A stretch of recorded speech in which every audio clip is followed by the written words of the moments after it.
Just a couple final words, because we're here on this theme of free medicine. I want to offer this in that context, that finding what nourishes us is also the free medicine that we're talking about here. And there are many ways we can look at this.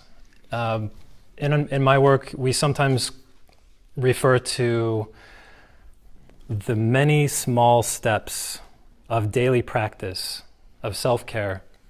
We often call that lifestyle medicine.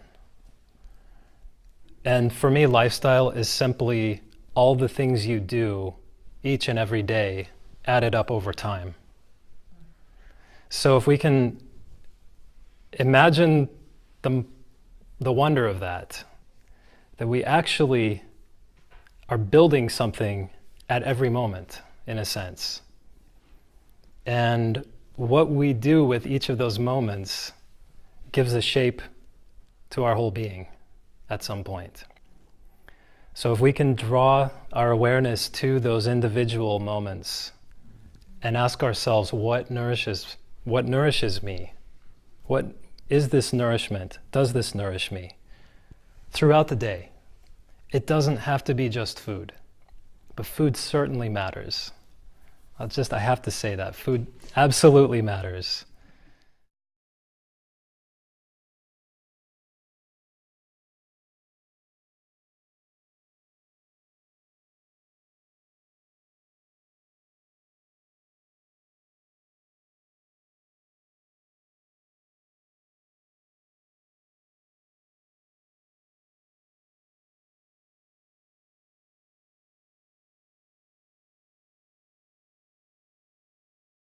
Yeah, something, I remember Elias saying this at some point about the cleaning out capacity that we have.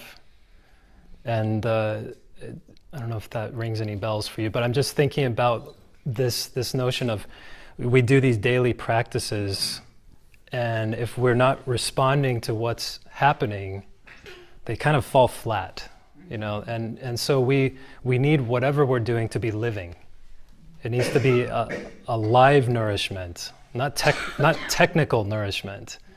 It needs to be alive, and it needs to be responsive.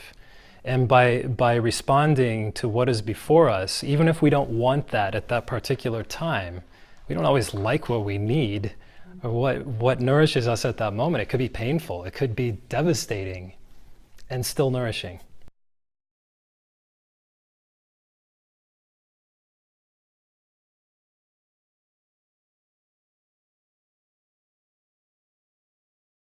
That's a really good point. So if what we're doing just feels like we're crunching on this dry cereal, bring it back to that feeling. I think I saw it in the room here, that feeling of settled and ease.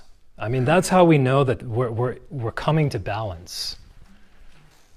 You know, I didn't come back. Earlier I mentioned homeostasis is the word we use for physiology, but the word that we often use in this setting, which is, I think, a cognate, it's definitely analogous to that, would be equanimity. And those two things really move together.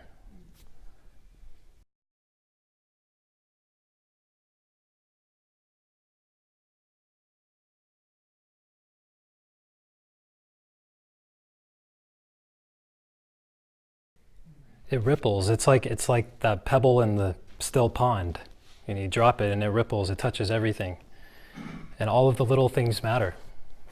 I mean, they really do. I mean, it's something that I feel like we're being invited by life to tend to these little things. And so it's learning to care for these mundane details. We call them mundane as if they're boring or uninteresting or valueless. But they're what builds up what we call our life.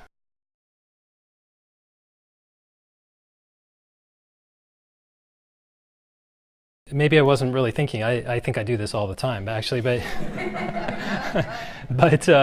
it's that motion. If you imagine a still point in the middle, and everything is moving through that still point over and over again. We're constantly coming back to rest, even if it's very brief.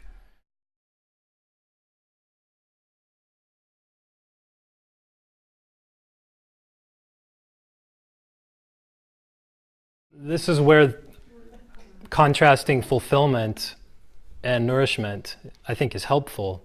Because in those moments where maybe it's alcohol or chocolate or something, I mean, it could be any number of things. And just to follow on what you said about stimulation, stimulation from a biological standpoint is actually the definition of stress. So stimulation is stress on the system. And so even though we might be interested, our minds and our heads will go really into the stimulation.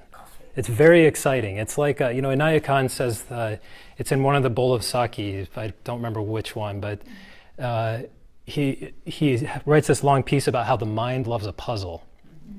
And you can tell it the truth, you could tell it that the truth is simple, but it won't believe it. What's the complex, complicated thing? Yeah. So, but that idea of stimulation is something that, in a real sense, stimulation is the opposite of ease. So if we're leaning into what is stimulating us, in that moment, it's not ease. It could become something that turns into ease, but we have to pay attention to, again, the balance. Are we going too far in the stimulation? Do we need to bring it back a little bit so we can then experience the ease on the other side of it? One other note that I personally have found it helpful. If it doesn't transfer beyond me, that's fine. But I like to think of this. We talked about religion yesterday a bit. And I like to think of these little things, caring for these little things, as a kind of daily religion. And all I mean by that is the word religion means to bind back together. It means to bring things back together. And so another word, if I make one up, might be holding, to make whole, to bring things back to wholeness. And so if we think of religion in that sense, religio, it's the same word as ligament. It's a connection, something that holds things together. That, again, just maybe this is a final note here.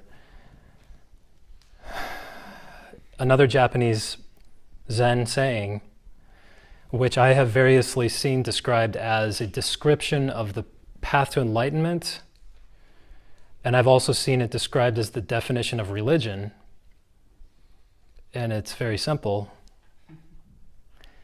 Simple tasks, many times. Simple tasks, many times.